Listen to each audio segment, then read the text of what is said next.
દોસ્તો, મુકેશ અંબાણીના પુત્ર અનંત અને આકાશને તો અહીં સૌ કોઈ જાણે છે. તેઓએ પણ પોતાના પિતાની જેમ મહેનત કરીને પોતાનું નામ વિશ્વભરમાં ઊંચું કર્યું છે અને અવારનવાર તેઓ ચર્ચામાં પણ રહેતા હોય છે. પરંતુ શું દોસ્તો, તમે મુકેશ અંબાણીના નાના ભાઈ એટલે કે અનિલ અંબાણીના બાળકો વિશે જાણો છો? ગૂગલ પર સર્ચ કર્યા વિના મને કહો કે મુકેશ અંબાણીના ભાઈ અનિલ અંબાણીના બાળકોના નામ શું છે, તેઓ શું કરે છે?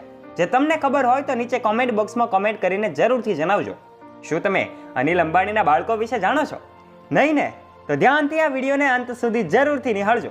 આ પૂરેપૂરી માહિતી અમે તમારા માટે જ લાવ્યા છીએ, માટે એક પણ મિનિટ સ્કીપ કર્યા વગર આ વિડીયોને અંત સુધી જરૂરથી નિહાળજો. અને હજુ સુધી આપે અમારી ચેનલ ધ ડીએ મોટિવેશનને સબસ્ક્રાઇબ ન કરી હોય તો નીચે રહેલું બેલ આઇકન દબાવીને અમારી ચેનલને અવશ્ય સબસ્ક્રાઇબ કરી લેજો, જેનાથી આવા રસપ્રદ અને નોલેજેબલ વિડીયોઝ મળતા રહે આપને સૌથી પહેલા.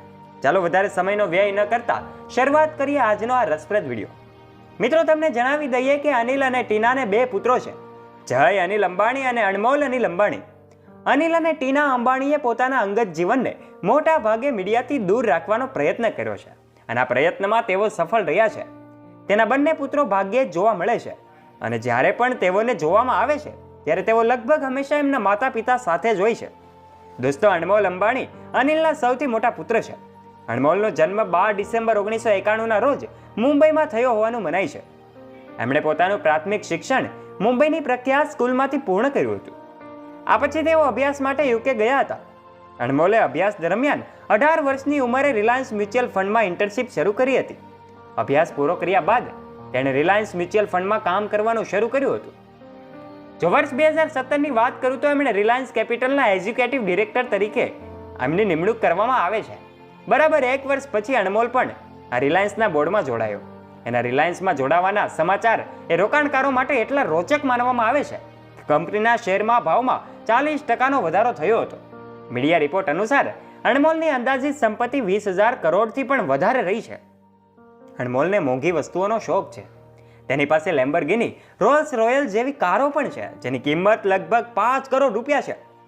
અનિલ અને ટીના અંબાણીના સૌથી નાના પુત્રનું નામ એટલે કે જય અનિલ અંબાણી છે, જે અનમોલ કરતાં 5 વર્ષ નાનો છે. મિત્રો, તેઓ ન્યુયોર્ક યુનિવર્સિટી સ્કૂલ ઓફ બિઝનેસમાંથી સ્નાતક થયો છે. અમેરિકાની એક પ્રતિષ્ઠિત શાળામાં આંતરરાષ્ટ્રીય સ્તરે ગ્રેજ્યુએશન પ્રોગ્રામ પણ એમણે પૂર્ણ કર્યું છે. જે રિલાયન્સ મ્યુચ્યુઅલ ફંડ અને રિલાયન્સ કેપિટલમાં પણ એમણે કામ કર્યું છે.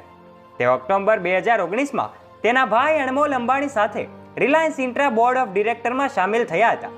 જોકે વર્ષ 2020ની વાત કરું તો વર્ષ 2020માં મેનેજમેન્ટ તરીકે કામ કરી રહેલા જયના મોટા ભાઈ અનમોલના કહેવા પર અચાનક રિલાયન્સમાંથી એમણે રાજીનામું આપી દીધું હતું.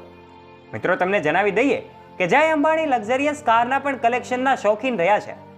મીડિયા રિપોર્ટનું માનવામાં આવે તો તેમની પાસે મર્સિડીઝ 350થી વધારે લેમ્બોર્ગિની, રોલ્સ રોયલ અને રેન્જ રોવર જેવી અનેક કારો રહી છે.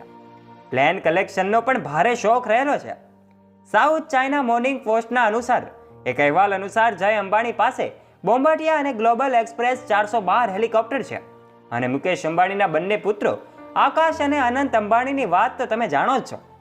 છેલ્લા કેટલાક સમયથી મુકેશ અંબાણીના સૌથી નાના પુત્ર એટલે કે અનંત અંબાણીના પ્રી વેડિંગની ચર્ચા હાલ દેશ અને દુનિયામાં ચાલી રહી છે, જેની પોસ્ટ તમે સોશિયલ મીડિયા પર ક્યાંક ને ક્યાંક જોઈ છે.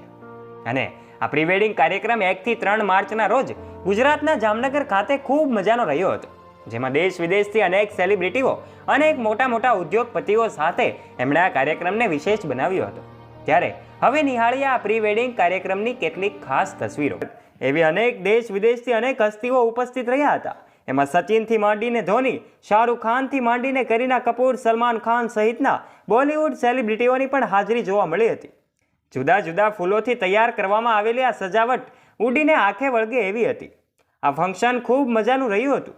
આ ફંક્શન પહેલા નીતા અંબાણીએ અનંતની મંગેતર એટલે કે નવી વહુ રાધિકાને પૂછ્યું હતું કે તેને શું ગિફ્ટમાં જોઈએ છે. નીતા અંબાણીએ તેને ડિમાન્ડ પૂરી કરતા રાધિકા પણ આશ્ચર્યચકિત થઈ ગઈ હતી. આજના વિડીયોમાં આપણે જાણીશું કે આખરે નીતા અંબાણીએ તેમની પુત્ર વધુ રાધિકા મર્ચન્ટને શું ગિફ્ટ આપી હતી. ચાલો વિડીયોમાં આગળ વધીએ તે પહેલા જો હજુ સુધી આપે અમારી ચેનલ ધ ડીએ મોટિવેશનને સબસ્ક્રાઇબ ન કરી હોય તો નીચે રહેલું બેલ આઇકન દબાવીને ધ ડીએ મોટિવેશન નામની યુટ્યુબ ચેનલને અત્યારે સબસ્ક્રાઇબ કરી લેજો, જેનાથી આવા રોચક અને રસપ્રદ વિડીયોઝની નોટિફિકેશન્સ મળતી રહે આપને સૌથી પહેલા. ચાલો વધારે સમયનો વ્યય ન કરતા શરૂઆત કરીએ આજનો આ રસપ્રદ વિડીયો. હાલમાં જ પ્રતિષ્ઠિત મેગેઝિનને આપેલા એક ઇન્ટરવ્યુમાં રાધિકા મર્ચન્ટે ગ્રાન્ડ પ્રી વેડિંગ ફંક્શન વિશે ખુલાસો કર્યો હતો, જે જાણીને તમારા પણ હોશ ઉડી જશે. રાધિકા મર્ચન્ટે જણાવ્યું હતું કે તેના થનારા સાસુ નીતા અંબાણીએ પ્રી વેડિંગ ફંક્શન માટેની તેની ખાસ ઈચ્છા પૂરી કરી હતી. રાધિકાએ જણાવ્યું હતું કે દુનિયાનું સૌથી શ્રેષ્ઠ ફ્લાવર ડેકોરેશન એને જોઈએ છે.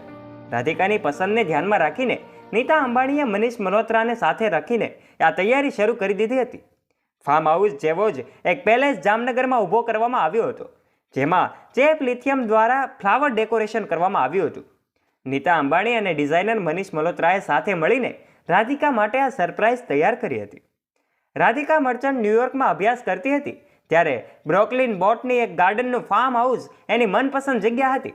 આ રાધિકા અને અનંતે તેમના પ્રી વેડિંગમાં એમ કહેવાય કે આ કાર્યક્રમમાં એવું કશું જ જોયું નહોતું, એટલે જ્યારે તેમણે ફાર્મ હાઉસની પ્રતિકૃતિ જામનગરમાં જોઈ ત્યારે તેની ખુશીનો કોઈ પાર રહ્યો નહોતો કે અનંત અને રાધિકાના પ્રી વેડિંગની તૈયારી નીતા અંબાણીએ 3 મહિના પહેલા જ શરૂ કરી દીધી હતી. દિવસ રાત જોયા વગર તેમણે માત્ર 3 કલાકની ઊંઘ લીધી હતી અને આ કાર્યક્રમને સફળ બનાવવામાં ભૂમિકા અદા કરી હતી. ડિઝાઇનર મનીષ મલ્હોત્રાને આખી થીમ માટે ક્રિએટિવ ડાયરેક્ટર તરીકે રોકવામાં આવ્યા હતા. રાધિકાએ તૈયારી વિશે વાત કરતા એમ કહ્યું હતું કે મનીષ મલ્હોત્રા અને નીતા અંબાણીના ઝીણાવટ અને એના પર પ્લાનિંગ અને ઘડિયાળના કાંટા સાથે ચાલીને કામ પાર પાડવાની ધગશને લીધે જ આખી સુંદર રીતે આ આયોજન થઈ શક્યું છે. અને આટલા ટૂંકા સમયમાં કોઈ જ આટલા મોટા ફાર્મનું આટલું બધું સરસ મજાનું આયોજન ન કરી શક્યું હોય. ઈશા અને શ્લોકાએ પણ તેમની ઘણી બધી મદદ કરી છે અને અનંતના આ પ્રી વેડિંગ સફળતાપૂર્વક એમ કહેવાય કે જામનગરમાં ઉજવવામાં આવ્યું હતું.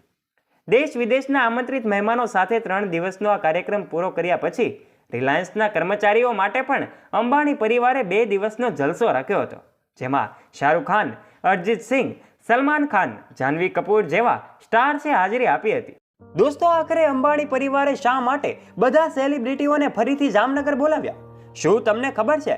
સલમાન ખાન, શાહરૂખ ખાન અને રણવીર કપૂર આ બધા એક સાથે પાછા પહોંચ્યા છે.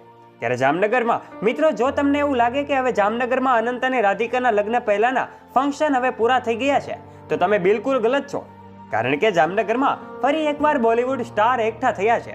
જે મિત્રો સલમાન ખાન, શાહરૂખ ખાન અને કરીના કપૂર જેવા અનેક સ્ટારો ફરીથી જામનગર પહોંચ્યા છે અને ફરીથી ઘણા બધા સેલિબ્રિટીઓ પણ આ ઉજવણીનો ભાગ બન્યા છે. હવે તમે વિચારતા જશો કે 1 માર્ચથી 3 માર્ચ સુધીના કાર્યક્રમો હતા જે હવે પૂર્ણ થઈ ગયા છે, તો હવે જામનગરમાં આ બધું શું થઈ રહ્યું છે? તો ચાલો મિત્રો, હું તમને જણાવી દઉં. અમે તમને વિસ્તારથી જણાવીએ કે શું છે હકીકત.